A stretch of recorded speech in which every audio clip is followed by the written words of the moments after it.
अस्सलाम वालेकुम and welcome to all of you. आज का जो टॉपिक है ये कंज़र्वेशन ऑफ़ चार्ज के बारे में हमने स्टडी करना है और ये कंज़र्वेशन ऑफ़ चार्ज हमारे पास एक बहुत इंटरेस्टिंग रिज़ल्ट की तरफ लीड करेगी, जिसको हम लोग जानते हैं यूजुअली पेयर प्रोडक्शन और पेयर एनिहिलेशन में। दरअसल में पेयर प्रोडक्शन और पेयर एनिहिलेशन को हम law of conservation of charges भी कहते हैं। ठीक है, ये कंज़र्वेशन लॉ ऑफ चार्ज को होल्ड करती है। अब देखें, इनको डिस्कस करने से पहले सबसे पहले तो मैं आपको इलेक्ट्रोमैग्नेटिक स्पेक्ट्रम के बारे में बता दूं। तो इलेक्ट्रोमैग्नेटिक स्पेक्ट्रम हमारे पास ये आपके सामने कुछ यूँ नज़र आ रहा है। सबसे पहले हमारे पास गैमा रेज़ है, फिर एक्स रेज़ है, फिर अल्ट्रावायलेट है, फिर विजिबल, फिर इंफ्रारेड, फिर माइक्रोवेव्स और फिर रेडियो वेव्स। और ये जो विजिबल रीजन है, इसी रीजन में आपका वेव गाइड स्पेक्ट्रम बनता है। अब इस इलेक्ट्रोमैग्नेटिक स्पेक्ट्रम की अगर आप एनर्जी की बात करें, तो इस इलेक्ट्रोमैग्नेटिक स्पेक्ट्रम की energy from bottom to top increase करती है। ठीक है, रेडियो वेव्स की एनर्जी सबसे कम होगी और इस तरह करते करते इंक्रीज़ करती जाएगी। मतलब माइक्रोवेव्स की उससे ज़्यादा, उसके बाद इंफ्रारेड की उससे ज़्यादा, फिर विजिबल की उससे ज़्यादा, फिर अल्ट्रावायलेट, फिर एक्स रेज, फिर गैमा रेज। अब देखें, यहाँ पर आप एनर्जीज़ और वेवलेंथ को भी कंसिडर कर सकते हैं कि अगर यहाँ पर हम कहते हैं गैमा रेज की एनर्जी सबसे ज़्यादा है, तो मतलब गैमा रेज फ्रीक्वेंसी भी उनकी सबसे ज़्यादा है। लेकिन अल्टीमेटली अगर उनकी फ्रीक्वेंसी ज़्यादा है तो उनकी वेवलेंथ कम होगी। अब देखें, हमने क्या करना है, इस पेयर प्रोडक्शन में हम गैम इलेक्ट्रोमैग्नेटिक स्पेक्ट्रम के इस रीजन को, गैमा रेज को डील करेंगे। यहाँ पर मैंने लिखा भी है, this phenomena is the introduction of gamma rays photon. यहाँ पर सिर्फ और सिर्फ गैमा रेज फोटान न्यूक्लियस में जाके इंट्रैक्शन करेंगे। ठीक है, या मैटर पे जाके इंट्रैक्शन करेंगे। अब देखें, कंज़र्वेशन ऑफ चार्ज को हम किस तरीके से स्टडी करते आए हैं। हमने कंज़र्वेशन ऑफ चार्ज के बारे में ये पढ़ा हुआ है कि ना हम चार्जेस को क्रिएट कर सकते हैं, ठीक है, और ना ही चार्जेस को डिस्ट्रॉय कर सकते हैं। मतलब इन अ सिंपल वर्ड हम ये कह सकते हैं कि हमारी इस पूरी नेचर में जो चार्ज की क्वांटिटी है वो कांस्टेंट है। हम चार्ज को बना नहीं सकते हैं और चार्ज को डिस्ट्रॉय नहीं कर सकते हैं। अब देखें, इसमें हम किस तरीके से आगे जाकर हमें मज़ीद सोचने का मौका मिला, उसको देखें। जिस तरीके से अगर ये आप देखते थे एटम, जिस तरीके से एटम बम हमारे पास इन्वेंशन हुई उनकी, तो वहाँ पर क्या होता था कि मैस था जो कि कन्वर्ट होता था एनर्जी में और हमें एनर्जी मिलती थी, उस चीज़ का रिज़ल्ट हमें नज़र आता था। तो वहाँ पर कन्वर्जन हो रही थी मैस की एनर्जी में, ठीक है, जो कि हमको नज़र आती थी। अब वो जो मैस था, उस मैस को जब हम एटॉमिक लेवल पर गए हैं, तो एटम्स में हमने बात की चार्जेस की, कि देखें अगर क्या होगा जब हम एक चार्ज को डिस्ट्रॉय करेंगे।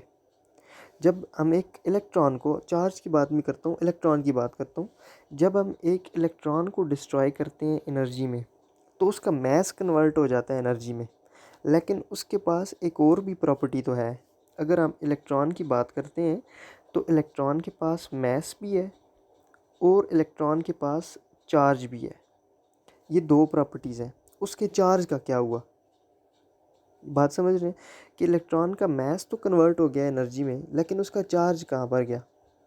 अगर मैं ये कहूँ कि इलेक्ट्रॉन का एक चार्ज जो है वो निकल के यूनिवर्स में आ गया, ठीक है, पहले जो कि इस हमारी यूनिवर्स का चार्ज ज़ीरो था, इलेक्ट्रॉन कन्वर्ट हो गया मैस में और उसका चार्ज निकल के आ गया यूनिवर्स में।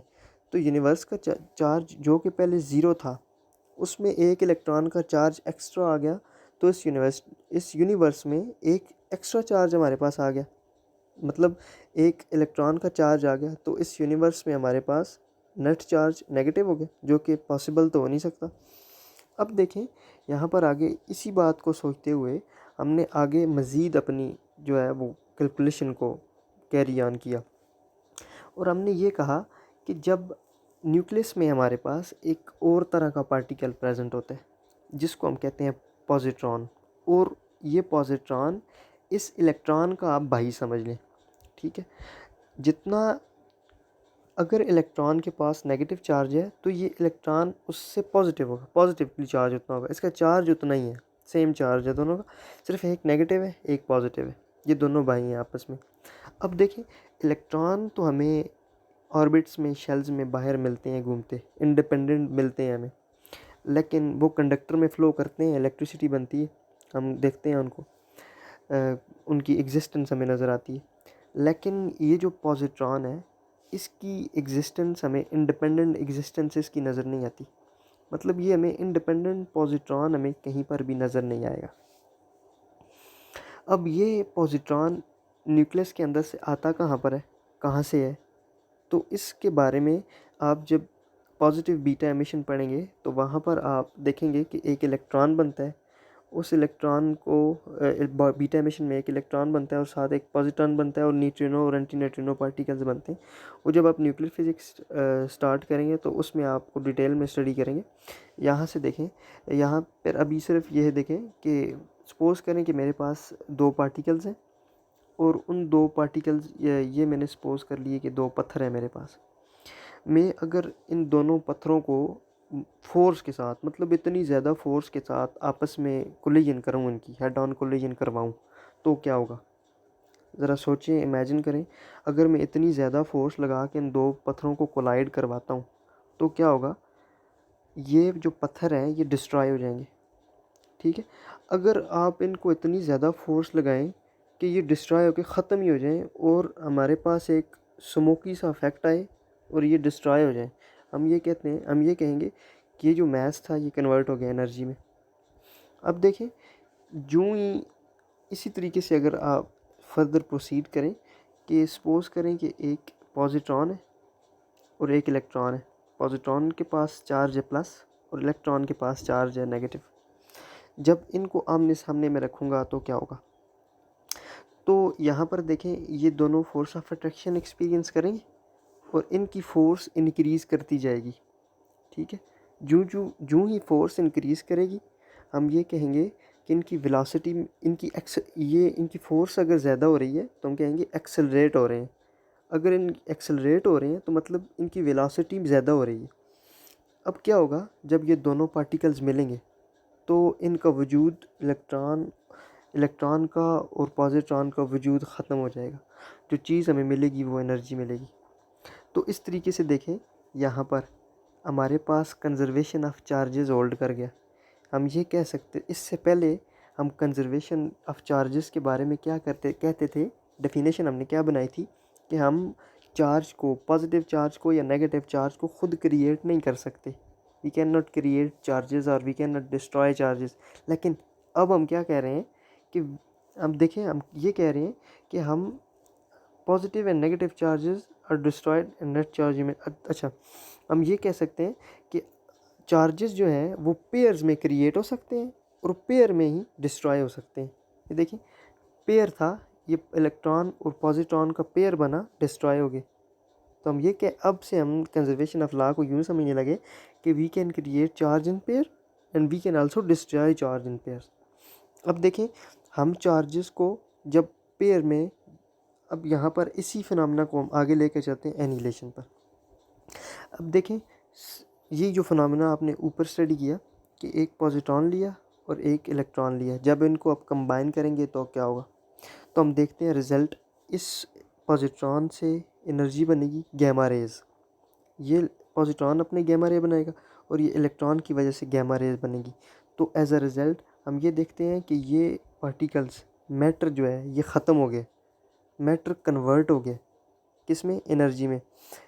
मैं ये कह सकता हूँ कि both electron and positron loses it's material nature, कि जो कि इलेक्ट्रॉन और पॉजिट्रॉन जो कि पहले बिहेव कर रहे थे, हम कह रहे थे कि इनके पास मैस है, ये पार्टिकल नेचर रखते हैं, लेकिन उसके बाद हम ये कह रहे हैं अब इनकी पार्टिकल नेचर ख़त्म हो गई है, अब ये कन्वर्ट हो गए हैं एनर्जी में। इस प्रोसेस को हम कहते हैं पेयर एनिहिलेशन। आई होप कि आपको यहाँ तक क्लियर होगा। अब देखें, पेयर एनिहिलेशन का एक रिवर्स प्रोसेस भी है। जिस तरीके से मैं अगर आपको कहूँ कि आपने, मैं यहाँ से ए पॉइंट है, इस पॉइंट से मैंने बी तक जाना है, तो मैं जौन सा भी रास्ता अख्तियार करूँ मैं बी तक पहुँच जाऊँगा। लेकिन अगर उसी रास्ते से मैं वापस आऊँ तो मैं दोबारा ए तक आ जाऊँगा।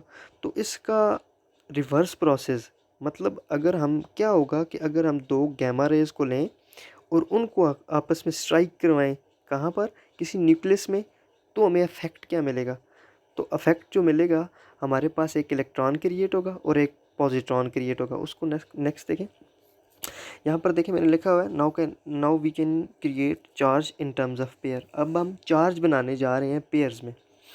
हमने पहले चार्ज डिस्ट्रॉय कर दिया पेयर में, अब हम चार्ज को क्रिएट करेंगे पेयर में।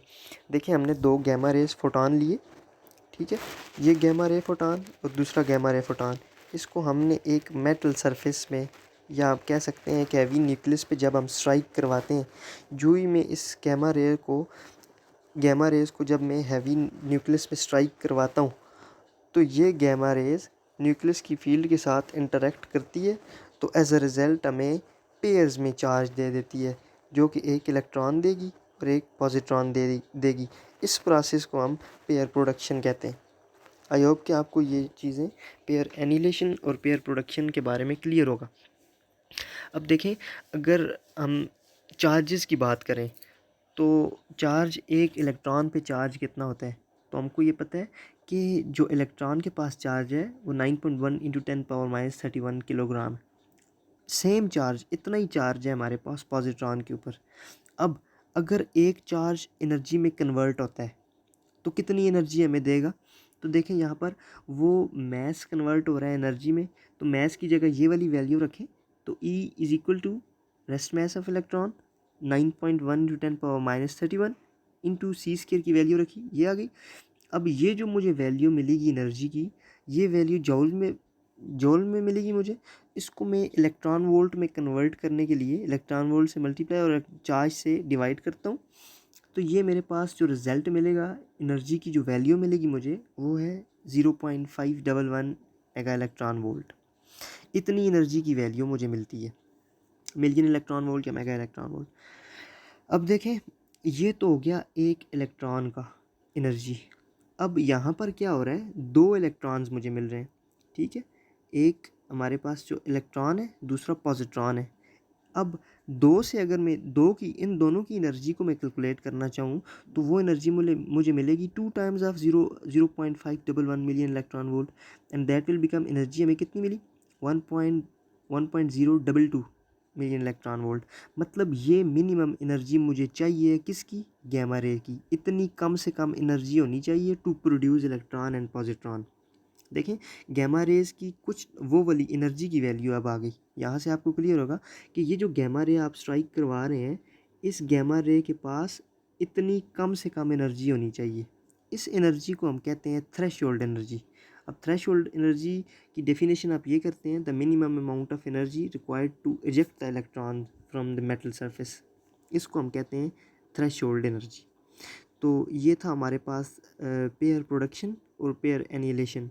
यहाँ पर देखें, ये मैंने एक फिगर ड्रा की है कि ये गैमा रेज फोटॉन्स आए, ठीक है, जिनकी एनर्जी कम से कम कितनी होनी चाहिए, 1.022 मिलियन इलेक्ट्रॉन वोल्ट। इतनी कम से कम एनर्जी जो कि यहाँ पर आपने की है, ये वाली एनर्जी की वैल्यू।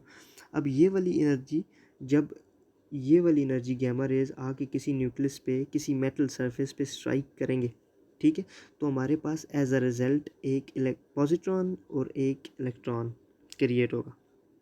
यहाँ से ये क्या शो करता है, पेयर प्रोडक्शन और पेयर एनिलेशन, ये बात समझने की है कि ये दोनों प्रोसेस हमारे पास law of conservation of charge को बताते हैं, ठीक है।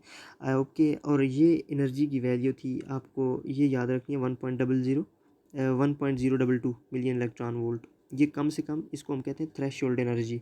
अब ये तो हो गया एनर्जी की। अब एक एक्सप्रेशन देखें, आप ये कहते हैं E is equal to h nu, और इसके बाद आप यहाँ से मज़ीद मॉडिफाई करके E is equal to h c by lambda. तो यहाँ से अगर आप लेमडा को कैलकुलेट करना चाहें तो एच सी बाई लेमडा हो जाएगा। तो मतलब उसकी वेवलेंथ, एनर्जी की, ये इसकी वेवलेंथ भी आप इस फार्मूला से कैलकुलेट कर सकते हैं। तो यहाँ पर एच की वैल्यू रखें, सी की वैल्यू रखें, और ये एनर्जी यहाँ पर ई है, तो ई की वैल्यू रखेंगे तो आपके पास ये रिज़ल्ट आ जाएगा। आई होप कि आपको क्लियर होगा। फिर भी अगर कोई क्वेश्चन आया तो आप लोग पूछ सकते हैं जी। थैंक यू, अल्लाह हाफिज़।